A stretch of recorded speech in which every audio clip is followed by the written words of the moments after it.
The shoes were the first thing I noticed. They were shiny and black, like two little beetles, but they pinched my toes so hard it felt like they were trying to bite them off. Mom had said they made me look like a little lady, but I didn't want to be a little lady. I just wanted my soft blue sneakers with the stars drawn on the sides. Next was the dress. It was a puffy pink thing with scratchy lace at the collar that tickled my chin and made me want to squirm. Everything about me felt wrong, like I was wearing a costume for a play I hadn't learned the lines for. We were at my Aunt Carol's house for her birthday. The house was full of grown-ups with loud laughs and glasses that clinked together. The air smelled like perfume, and a roast beef that had been in the oven for a very long time. I was supposed to be playing with my cousins, Mark and Lucy, but they were running around the backyard, screaming and throwing a ball. Usually I would be right there with them, trying to scream the loudest. But not today. Today, a big, wobbly bubble was sitting in my tummy. It wasn't the kind of bubble that came from drinking soda too fast.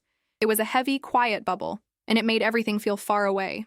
The loud laughs of the grown-ups sounded like they were coming through water. The bright lights in the kitchen seemed to buzz and flicker just for me. I found a corner by the big potted plant, its leaves drooping sadly, and sat on the floor, hugging my knees. The scratchy lace of my dress poked my cheek. I tried to make the bubble go away. I thought about my treehouse, about the way the leaves made dancing patterns on the floor.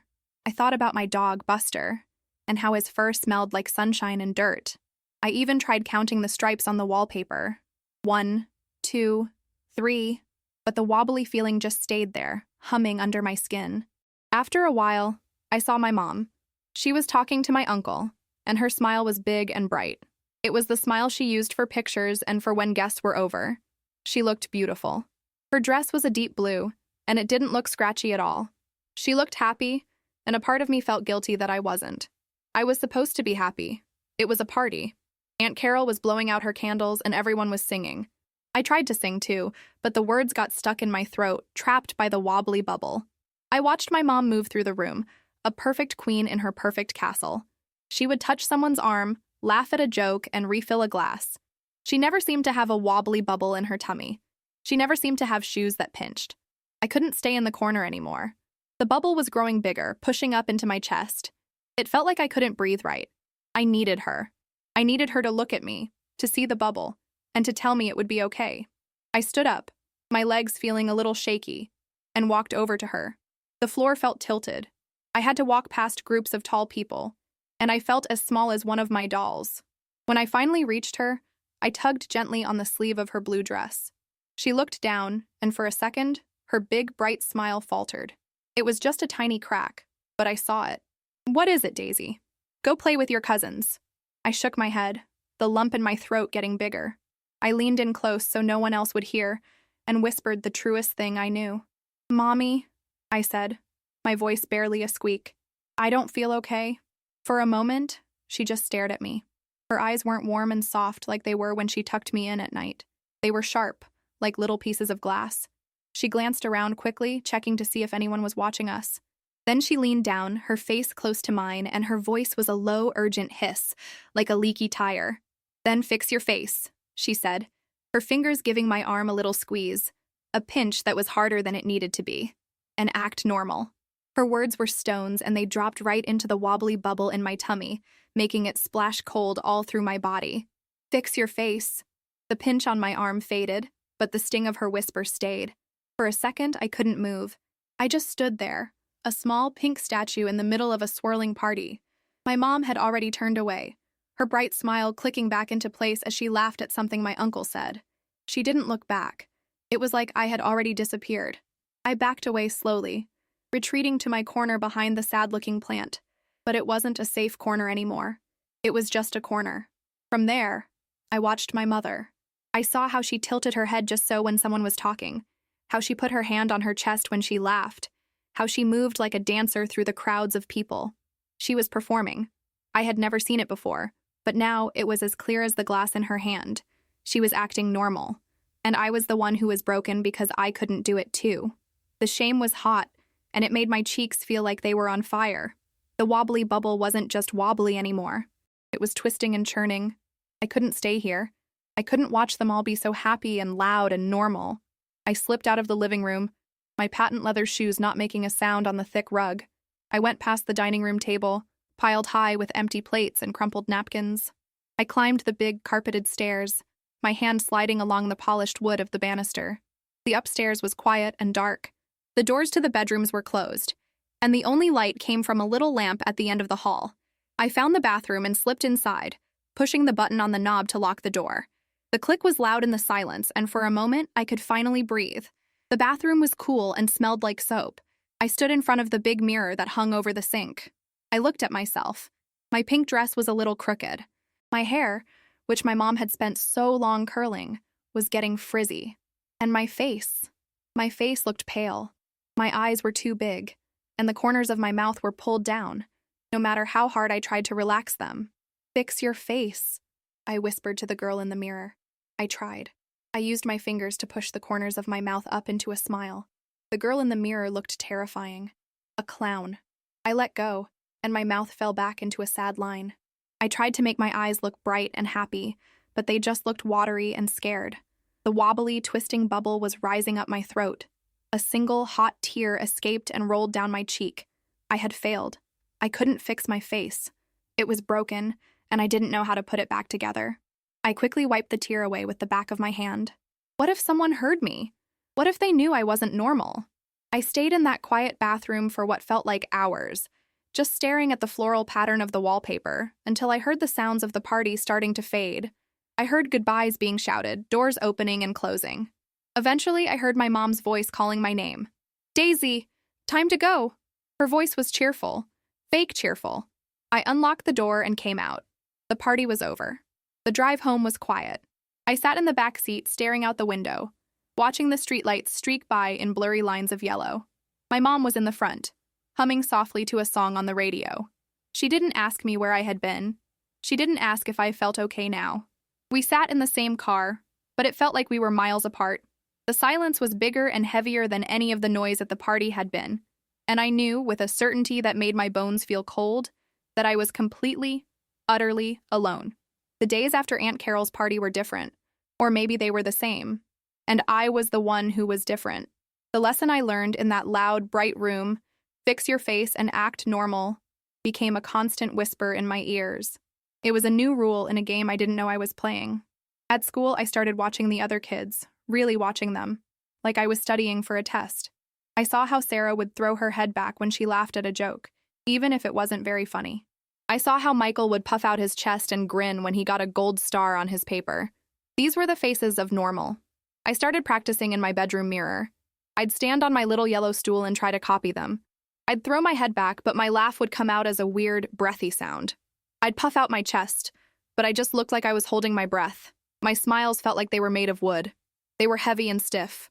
The girl in the mirror looked like she was wearing a mask, and I hated her a little for it. The real me, the one who felt the wobbly bubble, was pushed down deep inside, hiding behind the mirror girl's empty eyes. One afternoon, I was at the playground during recess. My best friend Jessica was angry with me because I hadn't wanted to play on the swings. I didn't know how to explain to her that the up and down motion made the bubble in my tummy feel like it was going to burst. So I just said, "I don't want to." And she ran off, yelling that I wasn't fun anymore. I watched her go, and the wobbly feeling swelled up, sharp and painful. My eyes started to burn. I wanted to cry. The old me would have cried. The old me would have sat on the bench and let the tears roll down my cheeks. But the whisper came back. "Fix your face. Act normal." I blinked hard, forcing the tears back down. I took a deep breath. I looked around and saw some other kids playing hopscotch. They were laughing. I walked over to them, my legs feeling heavy. I put a smile on my face, the stiff, wooden one from the mirror. "Can I play?" I asked. My voice sounded strange, too high. One of the girls looked at me for a long second, then shrugged. I played with them, hopping from square to square, forcing a little laugh whenever someone else did. I was acting, and it was the most exhausting thing I had ever done. When my mom picked me up from school that day, she had her usual question ready. "Did you have a good day, sweetie?" I looked at her sitting in the driver's seat. She was wearing her sunglasses, so I couldn't see her eyes. In the old days, before the party, I might have told her about Jessica. I might have said my feelings were hurt, but now I knew better. I gave her my practiced smile. "It was great," I said, the lie feeling slippery in my mouth. Her own smile seemed to relax. "That's my girl," she said, and she reached over and patted my knee. The pat was light and quick, a little reward. It wasn't a hug. It wasn't the way she used to scoop me up and tell me everything would be okay. But it was something. It was approval. She approved of the mask. She approved of the girl who was acting normal. That night, as I lay in bed, I thought about the two Daisies. There was the playground Daisy, the one who could smile and play hopscotch even when she felt like she was breaking apart inside. And then there was the real Daisy, the one curled up in the dark, the one who could still feel the phantom pinch on her arm and the cold splash in her tummy. I wondered if the real Daisy would ever be allowed to come out again, or if, eventually, she would just disappear forever. The school announced we would be putting on a play about the 4 seasons. Everyone was excited, chattering about who would get to be the summer queen or the winter king. I didn't want a big part. Big parts meant lots of lines, and lots of lines meant lots of chances to mess up, to let the wrong face show through. Mrs. Davis, our teacher, must have seen the quietness in me as a good thing. She cast me as a sunflower in the summer scene. My only job was to stand on stage with a group of other sunflowers and smile at the audience while the summer queen read her poem. It was the perfect role for me. I was already good at standing still and smiling. My mom was thrilled. "A sunflower! Oh, Daisy, that's wonderful!" she said when I told her. "You'll be the prettiest little flower on that whole stage." She bought bright yellow fabric to make my costume, and as she pinned it around me, she would hum. It seemed like my being in the play, my being a smiling, silent flower, made her happier than anything else. She saw it as proof that her girl was fine, that the little incident at the party was long forgotten. The more I acted normal, the happier she became. The happier she became, the more the silence between us grew. The night of the play was chaos backstage. Kids were running around, yelling their lines to each other. Mrs. Davis was trying to put out 100 little fires at once. I found my spot with the other sunflowers and stood quietly, my painted yellow petals tickling my ears. I felt calm. I knew what to do. I just had to smile. When our scene came, we all shuffled onto the stage. The lights were so bright I couldn't see any faces in the audience, just a big, dark blob. It made it easier. I wasn't smiling for anyone specific. I was just smiling at the dark. The Summer Queen began her poem, and I fixed my face into the smile I had practiced. It wasn't the stiff, wooden smile from before. This one was better. It was lighter, emptier. Then, something happened. A little boy in the front row, who was supposed to be a bumblebee, tripped over his own feet and fell flat on his face. There was a gasp from the audience, followed by a loud, piercing wail. The boy just lay there, crying his heart out. The Summer Queen faltered, her voice trembling as she tried to remember her next line. The whole play just stopped. My first thought was for him. The sound of his crying was like a magnet, pulling at the wobbly bubble in my stomach. I wanted to run to him, to help him up, to tell him it was okay. My smile vanished. My face wanted to crumble, to show the sadness I felt for the little boy. It was the most real thing I had felt in months. Instinctively, my eyes scanned the dark blob of the audience, searching for my mother, and I found her. She was in the 3rd row. The stage lights caught her face just right. She wasn't looking at the crying boy. She was looking right at me, and her face was not worried. It was tight. Her jaw was set and her eyes were wide, sending me a silent, screaming message across the darkness. "Don't you dare. Fix your face." A cold wave washed over me. I turned my head away from the crying boy and looked back out at the darkness. I pulled the empty smile back onto my lips. I stood there, a bright yellow sunflower with a perfect painted-on smile, while a little boy cried on the floor a few feet away. I didn't move. I didn't say a word. I just smiled. After a moment that felt like an eternity, Mrs. Davis rushed onto the stage, scooped up the boy, and the play continued. After the show, my mom hugged me tightly. "You were perfect," she said, her voice full of genuine pride. "You were so professional. Even when that little boy made a scene, you just kept smiling. You were the best one up there." Her praise felt like poison. She was proud of me for being cold. She was proud of me for being empty. That night, lying in bed, the wobbly bubble didn't just feel sad, it felt lonely. I had learned the rules so well that I had forgotten how to be a person. I had fixed my face, I had acted normal, and I had never felt more alone in my entire life. Years are strange things when you're a kid. They can feel like 100 lifetimes or just a long, sleepy afternoon. By the time I was 10, the game of acting normal had become second nature. The mask of the smiling girl was so well worn that sometimes I forgot it was even there. The real Daisy, the one with the wobbly bubble, was a faint echo, a ghost that only came out late at night when I was alone in my room. The approval I got for being the good, easy child was a steady, low-humming comfort, and I had learned to live on it. My dog Buster didn't care about any of that. He was old now. His fur, which used to smell like sunshine and dirt, now just smelled like old blankets. His muzzle was white, and he spent most of his days sleeping in a patch of sun on the kitchen floor. But he was my only true friend. He was the only one I never had to perform for. When the wobbly bubble got too big, I would curl up next to him and bury my face in his soft fur. He would just sigh, a warm, gentle sound, and lick my hand. He knew. He always knew.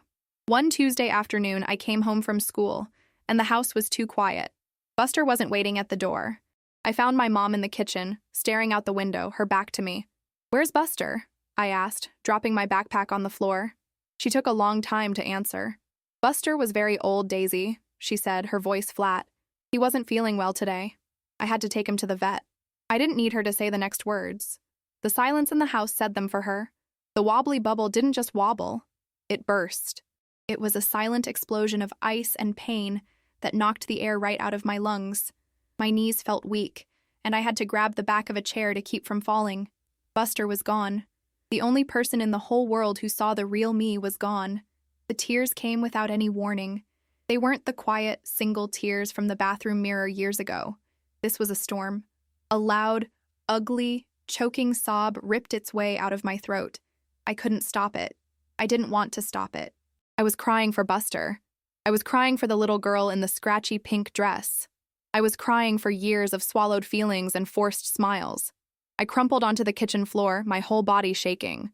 Through my blurry, tear-filled vision, I saw my mom turn around. She looked at me, this heap of a daughter on her clean linoleum floor, and for a fleeting moment, I saw a crack in her own mask. A flicker of something. Was it pity? Sadness? But it was gone as fast as it appeared. Her face hardened, the muscles around her mouth tightening. She walked over and stood above me. I expected her to kneel down, to hold me, to say she was sorry, to say she missed him, too. Instead, she just sighed. It was a tired, impatient sound. "Oh, Daisy, really," she said. Her voice wasn't a hiss this time. It was worse. It was disappointed. "He was just a dog. Your grandparents are coming for dinner in an hour. You can't be like this. Go upstairs, wash your face, and come down when you're ready to be pleasant. Fix your face. Act normal." The words weren't whispered this time. They were an order. An expectation. My grief was an inconvenience. My pain was a mess she didn't want to deal with before company arrived. The storm inside me stopped. The tears froze on my cheeks. I looked up at her, at this woman who was my mother, and I felt nothing. The love I had so desperately craved, the approval I had worked so hard to earn, it all vanished. There was just a vast, empty space where it used to be. I didn't say a word. I just got up, walked past her, and went upstairs to the bathroom. I looked in the mirror. My face was a disaster. It was red, blotchy, and swollen, but I didn't see it as broken anymore. For the first time, it looked real. This was the face of sadness. This was the face of loss, and she didn't want to see it. I washed it. I scrubbed away the evidence of my grief, and when I came down for dinner an hour later, with a polite, empty smile for my grandparents, I understood something new. The game wasn't about making her happy. It was about making her comfortable. My real feelings were inconvenient, so they had to be hidden. I had fixed my face. But this time, I knew I wasn't just hiding my sadness. I was hiding myself from her. Completely and forever. The little girl who learned to fix her face grew into a woman who built a fortress around her heart. On the outside, my life was a success story, a testament to the power of acting normal. I had a good job in a tall glass building, an apartment that looked like it was torn from a magazine, and a Rolodex of acquaintances who called me charming and composed. I moved through the world with a quiet efficiency, my smile always in place, my emotions neatly tucked away like folded sweaters. I was the perfect professional sunflower, always turning towards the light, never showing the tangled roots beneath the soil. But the fortress was also a prison. I had friendships that were a mile wide and an inch deep. I had romantic relationships that fizzled out the moment true intimacy was required, the moment a partner would look at me and ask, "What are you really thinking?" I didn't know how to answer because the real Daisy was buried so deep I could barely hear her voice. The wobbly bubble was still there, a constant low-grade hum in my belly. It was the background music of my life, a lonely anthem for one. I was 28 when I went back to my childhood home to help my mother after she had a small fall. She was older now, the lines around her eyes and mouth deeper, her perfect posture a little more forced. But the house was the same, a museum of tidiness and order. As I made her tea, I watched her fuss with a pillow on the sofa, straightening it, plumping it, as if its slightest imperfection was a personal failing. The performance never stopped. We sat in a strained silence for a while, the space between us filled with 20 years of unsaid things. She told me about her doctor's appointments, about the rising cost of groceries, about a neighbor's noisy dog. All surface things, all normal. Then she stopped mid-sentence, her teacup rattling in its saucer. She stared out the window at the perfectly manicured lawn. Her mask, the one she had worn for as long as I could remember, seemed to dissolve. Her face, for the first time since that day in the kitchen after Buster died, looked fragile, defeated. "I get so scared sometimes," she whispered, her voice thin and reedy, a sound I had never heard from her before. She looked at me, and her eyes were not the sharp, corrective glass from my childhood. They were wide and watery, and lost. In this big, quiet house, I don't feel okay. The words hit me like a physical blow. I don't feel okay. The forbidden phrase, the very sentence that had started it all. The script, the one that had been programmed into me since I was 8 years old, began to play in my head. Reassure her, tell her it's fine, tell her to cheer up, fix her face, act normal. My mouth opened, ready to deliver the comforting empty lines. But then, I looked at her. I saw not the warden of my childhood, but a lonely, frightened woman who had likely been taught the very same lesson by her own mother. A woman who had spent her life performing, just like me. And in that moment, the ghost in my own heart, the little girl with the sad eyes, finally screamed. The words that came out of my mouth were not from the script. They were from the deepest, truest part of me. "I know," I said, my voice quiet but steady. "I haven't felt okay for most of my life." The shock on her face was electric. Her mouth opened and closed, but no sound came out. The air thickened, heavy with the weight of a truth that had been locked away for 2 decades. I didn't yell. I didn't cry. I just let the sentence hang there. A simple, devastating confession. I didn't stay for her response. I didn't need one. My words weren't for her. They were for me. I stood up, walked over to her, and did something the actress I'd been for so long would never do. I leaned down and kissed her on her wrinkled forehead. Then I picked up my keys and left. Driving away from that house, I didn't feel happy. I didn't feel fixed. The wobbly bubble hadn't magically vanished, but it felt different.